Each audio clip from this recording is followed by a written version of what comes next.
आज माझ्या हातात एक असा लेख लागलाय, ज्याने माझा काही जुन्या भारतीय संकल्पनांकडे बघण्याचा दृष्टिकोनच खरं तर बदलून टाकला. विषय आहे वैवाहिक जीवनातील मतभेद. आणि आपण सहसा यामध्ये मानसिक, आर्थिक किंवा सामाजिक कारणं शोधतो.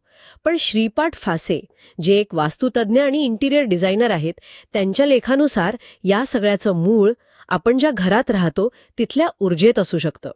खरं सांगायचं तर हे ऐकून मला सुरुवातीला थोडं विचित्र वाटलं. वास्तुशास्त्र म्हणलं की माझ्या डोळ्यासमोर येते ती तोडफोड किंवा भीती घालणारे सल्ले. पण हा लेख म्हणतो की खरं वास्तुशास्त्र तंत्र, मंत्र, यंत्र या अंधश्रद्धा नाहीत, तर त्यामागे एक विज्ञान आहे. आधुनिक आयुष्यातील समस्यांवर उपाय देणारी एक पद्धत. तर मग आज आपण या लेखाच्या मदतीने या दाव्याची सत्यता तपासूया. समजा एक जोडपं आहे. नवीन घरात राहायला गेल्यानंतर काही महिन्यांतच त्यांच्यात खटके उडू लागतात. तर त्यांच्या समस्येचं मूळ त्यांच्या नात्यात आहे की त्या नवीन घरात? चला या केस स्टडीमधून या संकल्पना उलगडून पाहूया. ही केस स्टडी खूपच इंटरेस्टिंग आहे, कारण लेखानुसार नेमकं हेच घडतं. अनेकदा नात्यातली समस्या बाहेर शोधण्याऐवजी आपल्या सभोवतालच्या वातावरणात दडलेली असू शकते. लेखात वास्तुशास्त्राला अंधश्रद्धा किंवा जादूटोणा न म्हणता अवकाशीय विज्ञान म्हणजे स्पेशल सायन्स म्हटलंय. एक मिनिट. अवकाशीय विज्ञान हा शब्द खूप मोठा आणि किचकट वाटतोय. सर्वसामान्य माणसासाठी याचा नेमका अर्थ काय? म्हणजे घरातली एखादी वस्तू चुकीच्या जागी ठेवली तर त्याचा माझ्या हार्मोन्सवर किंवा आमच्या नात्यावर खरंच परिणाम होऊ शकतो का? हे जरा पटायला उघड वाटतंय. नक्कीच, हा प्रश्न खूप स्वाभाविक आहे. याला सोप्या भाषेत समजून घेऊया. विचार करा, तुम्ही एका खूप गर्दीच्या, अंधाऱ्या आणि पसारा असलेल्या खोलीत जाता. कसं वाटेल तुम्हाला? बहुतेक करून अस्वस्थ, बरोबर? हो, अगदी बरोबर. आता कल्पना करा की तुम्ही एका मोकळ्या, हवेशीर आणि सूर्यप्रकाश असलेल्या खोलीत आहात. तिथे तुम्हाला आपोआप शांत आणि प्रसन्न वाटेल. तुम्ही यावर विचार करत नाही, पण तुमची मज्जासंस्था आणि शरीर त्या जागेला नकळतपणे प्रतिसाद देत असतं. बरोबर. म्हणजे मूडवर तर नक्कीच परिणाम होतो. अगदी तसंच.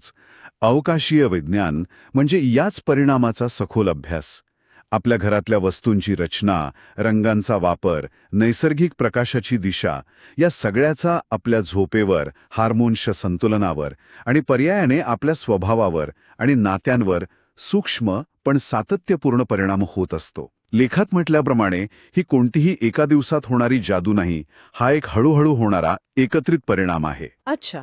त्यामुळे त्या जोडप्याच्या बाबतीत त्यांच्या बेडरूममधला कमी प्रकाश किंवा चुकीची रचना त्यांच्या झोपेत अडथळा आणत असेल आणि अपुऱ्या झोपेमुळे दोघांचीही चिडचिड वाढत असेल, हे शक्य आहे. Okay, okay. म्हणजे हे थेट कारण परिणाम असं नाहीये, तर एक साखळी आहे.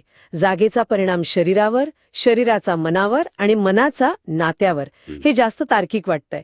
पण मग या लेखात तंत्र, मंत्र, यंत्र यांसारख्या अधिक गूढ वाटणाऱ्या गोष्टींचाही उल्लेख आहे.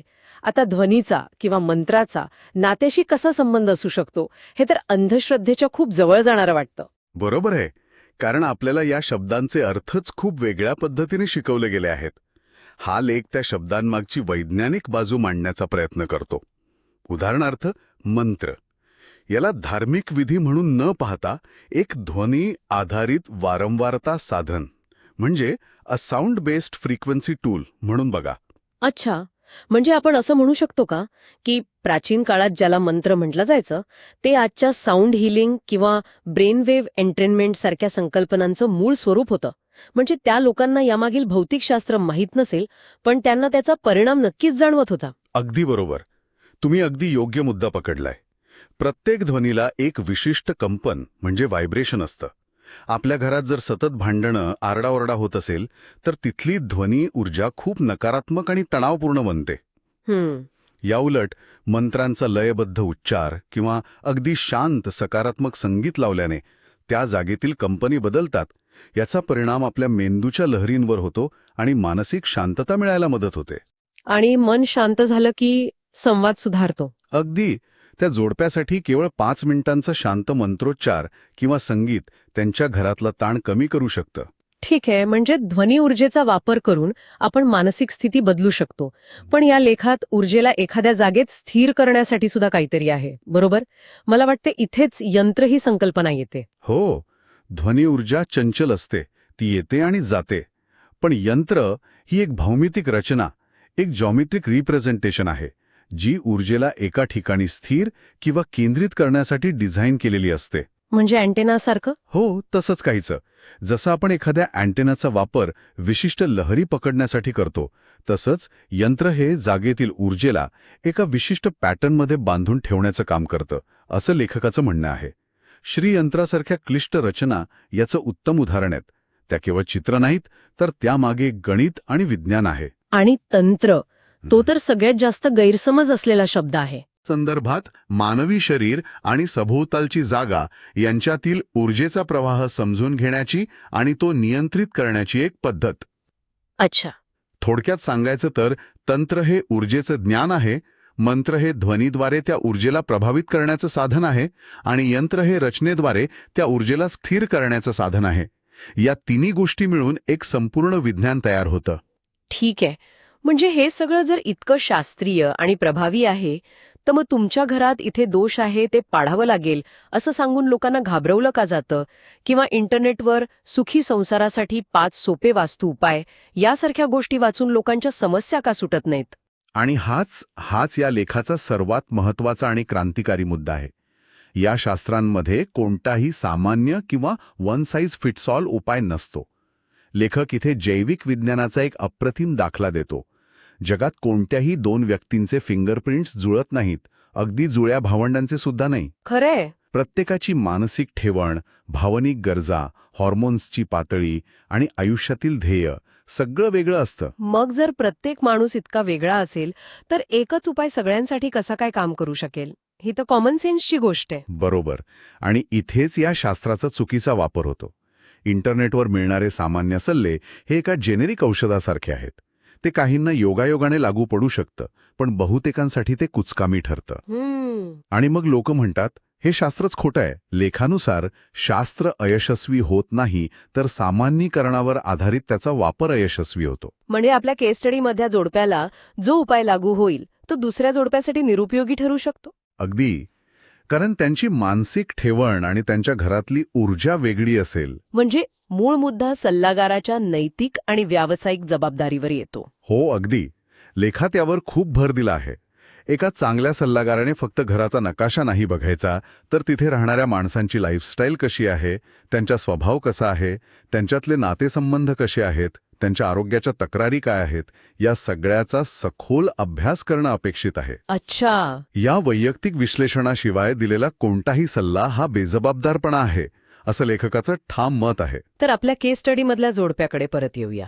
लेखाच्या म्हणण्यानुसार त्यांच्यातले वाद अचानक सुरू झालेले नाही. हो, नाही. ही एक हळूहळू विषारी बनणारी प्रक्रिया आहे. एक प्रकारचा स्लो पॉयझनिंग. त्यांच्या नवीन घरातल्या वातावरणाचा ताण, झोपेच्या जागेतील दोष यामुळे दोघांमध्येही भावनिक थकवा म्हणजे इमोशनल फटीग निर्माण झाला असेल. दिवसभर बाहेर काम करून दमल्यावर जर घरातही शांत आणि आरामदायक वाटलं नाही, तर संवाद साधण्याची इच्छाच मरते. बरोबर. एकमेकांना समजून घेण्याऐवजी अहंकारामुळे होणारे संघर्ष वाढतात. आणि मग या सगळ्याचा परिणाम त्यांच्यातील जवळीकीवर आणि आकर्षणावर होतो. हो. लेखाचा दावा असा आहे की जेव्हा त्या जोडप्याच्या घराचा आणि त्यांच्या स्वतःच्या मानसिकतेचा अभ्यास करून त्यात योग्य बदल केले जातात, मग ते रंगातले बदल असोत, फर्निचरच्या रचनेतले असोत किंवा ध्वनी ऊर्जेमधले असोत, तेव्हा त्याचे सकारात्मक परिणाम दिसू लागतात. म्हणजे नात्यात सुधारणा होते. हो. पती-पत्नीमधील भावनिक जवळीक वाढते, ताण कमी होतो आणि नात्याला एक नवीन ऊर्जा मिळते. पुन्हा एकदा ही जादू नाहीये. जसं आपण चांगलं खाऊन आणि व्यायाम करून आपलं आरोग्य सुधारतो, तसंच आपल्या राहण्याच्या जागेत जाणीवपूर्वक बदल करून आपण आपल्या मानसिक आणि भावनिक आरोग्य सुधारू शकतो. म्हणजे या सगळ्याचा उद्देश फक्त समस्या आल्यावर उपाय शोधणं इतका मर्यादित नाही. अजिबात नाही. आणि हा या लेखाचा अंतिम निष्कर्ष आहे. या ज्ञानाचा खरा उद्देश केवळ समस्या निवारण म्हणजे प्रॉब्लेम सॉल्व्हिंग नाही, तर व्यक्तीला एका संतुलित, स्थिर आणि समाधानी जीवनाकडे मार्गदर्शन करणे हा आहे. समस्यांपासून भावनिकरित्या पळून जाण्याऐवजी त्या समस्येचं मूळ कारण समजून घेऊन त्यातून जाणीवपूर्वक बाहेर कसं पडायचं, यासाठी हे शास्त्र एक मार्गदर्शक म्हणून काम करतं. तर आजच्या या चर्चेतून एक गोष्ट अगदी स्पष्ट झाली.